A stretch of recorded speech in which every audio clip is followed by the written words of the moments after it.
Assalamualaikum warahmatullahi wabarakatuh. Halo semuanya, balik lagi bersama aku Deddy Indrawan. Jadi podcast hari ini aku nggak sendirian, aku ditemani oleh dua narasumber yang sudah ada di depan mata kita, yang cantik-cantik dan yang imut-imut. Kalau kata pepatah, tak kenal maka tak sayang. Jadi untuk dua narasumber, tolong diperkenalkan namanya. Hai, nama aku Sarah. Hai, nama aku Fitri. Gimana kabar kalian hari ini? Alhamdulillah baik. Kalau dari sendiri kabarnya gimana? Alhamdulillah baik. Jadi di sini kita akan diskusi ringan, tapi topiknya agak berat sih.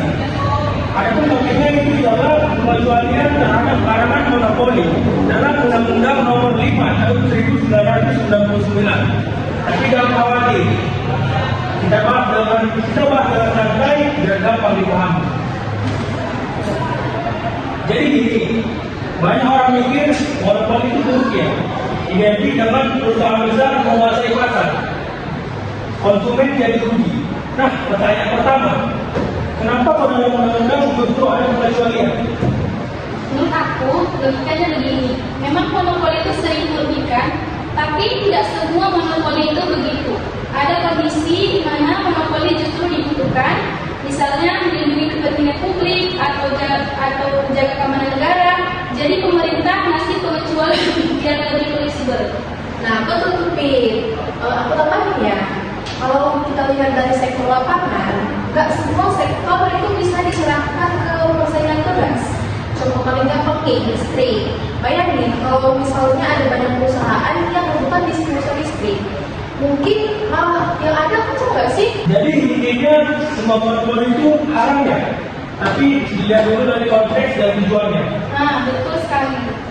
Oke, kita ngomong contohnya aja deh. Contohnya itu BUMN. Jadi di BUMN ini apa aja yang ada pengecualian? Contoh yang paling jelas itu bagian PLN listrik, terus ada juga Pertamina di bagian energi, PLN bagian bulog, dan ada yang tugasnya untuk menjaga stabilitas pangan, misalnya kayak beras. Dan mereka itu diberi peran yang strategis. Jadi bukan buat cari kaya untuk keuntungan semata, tapi karena melayani kepentingan masyarakat itu sendiri. Oke, tapi lebih bahaya kalau mereka megang monopoli. Nah, itu dia. Provinsi itu ada banget. Kelas nggak diawasi, bisa juga terjadi penyalahgunaan kekuasaan. Misalnya karantina iklan, atau pelayanan yang jelek karena nggak ada saingan. Makanya walaupun mereka dapat pengecualian, tetap ada mekanisme pengawasan. Pemerintah, DPR, bahkan KPPU bisa turun tangan kalau ada indikasi merugikan konsumen. Oke, sekarang kita geser ke topik lainnya. Contohnya itu haki atau hak kekayaan intelektual. Itu kan juga bentuk monopoli ya. Misalnya hak paten, hak dagang, atau hak cipta. Gimana menurut kalian? Apakah sah kalau ada monopoli lewat haki? Menurut hukum yang sah, karena hak itu berbentuk penghargaan buat pencipta atau penemu. Bayangin orang udah capek-capek bikin inovasi, kalau nggak dikasih eksklusif, nanti nggak ada motivasi lagi untuk berinovasi. Iya, cuman masalahnya kalau hak eksklusif itu dipakai berlebihan, misalnya perusahaan gede punya paten, lalu dipakai buat untuk peluang kompetitor, padahal ada teknologi baru yang bisa lebih bermanfaat buat masyarakat, itu bisa bahaya buat publik. Oke, jadi kalau hak itu sah, tapi tetap ada batasan dan ada jalan untuk membunuh pesaingnya. Iya, Betul. Nah, sekarang kita masuk usaha kecil atau koperasi. Aku penasaran, kenapa mereka ada pengecualian itu? Karena usaha kecil koperasi dianggap kelompok ekonomi rakyat. Kalau mereka harus ikut aturan monopoli, sekedar perusahaan besar, bisa-bisanya mereka kalah duluan. Jadi pengecualian ini sifatnya lebih ke proteksi dan pemberdayaan. betul. Contohnya kayak koperasi simpan pinjam yang di desa-desa. Kalau harus bersaing langsung sama bank-bank besar, jelas mereka tuh nggak kuat. Dengan adanya pengecualian ini, koperasi bisa tetap hidup, tetap melayani masyarakat, dan jadi alternatif bagi orang-orang masyarakat kecil. Oke, jadi semacam alternatif action ya, biar usaha kecil bisa berkembang. Iya, pas banget. Oke, kalau ngomongin internasional, ada nggak sih situasi di mana Indonesia harus mengasih pengecualian karena perjanjian dengan negara lain? Ada, contohnya dalam kerjasama perdagangan bebas ASEAN, Indonesia bikin aturan khusus terkait monopoli. Selama itu buat kepentingan nasional, jadi walaupun komitmen internasional ada ruang untuk mengejar kepentingan dalam negeri. Nah, jadi sebenarnya Indonesia itu nggak bisa asal melarang atau memberi pengecualian tanpa mempertimbangkan hubungan dengan negara lain juga.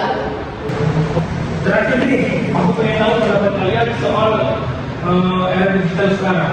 Menurut kalian, apakah pengecualian monopoli masih relevan? Iya betul, masih relevan. Tapi harus diperbaharui lagi. Sekarang kita tuh nggak cuma ngomong listrik, pangan atau energi, tapi juga platform digital besar yang sering disebut raksasa teknologi. Mereka itu punya kuota luar biasa, bahkan bisa lebih besar dari BUMN. Setuju. Tantangan baru itu monopoli digital. Misalnya ada salah satu platform yang jadi pengusaha e-commerce atau transportasi online. Kalau nggak ada aturan khusus, UMKM bisa makin pempek dan nggak punya ruang untuk bersaing. Oke, jadi sebenarnya pengecualian yang dibutuhkan, tapi kuncinya pengawasan dan transparansi dan nggak disalahgunakan. Ya betul sekali. Dan pemerintah sama KPPU itu juga harus lebih adaptif. Jangan cuma fokus ke sektor konvensional, tapi juga di digitalnya juga. Wah, obrolan kita hari ini lengkap banget ya. Dari BUMN, haki, usaha kecil, sampai dengan digital. Jadi kesimpulannya, pengecualian monopoli itu boleh, tapi harus jelas alasannya atau transparan dan ada pengawasan ketat. Kalau enggak, yang dirugikan pasti masyarakat. Nah, setuju banget deh.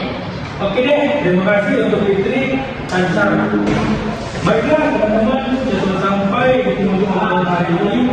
Terima kasih sudah meluangkan waktunya untuk mendengar. Semoga apa yang kita bahas bisa bermanfaat dan menjadi inspirasi untuk semua orang. Saya Dennis Indrawan, selaku host, kami undur diri. Jika ada kata-kata atau perbuatan kami yang salah, kami mohon maaf. Kata-kata hari ini tetaplah hidup walaupun tidak berguna.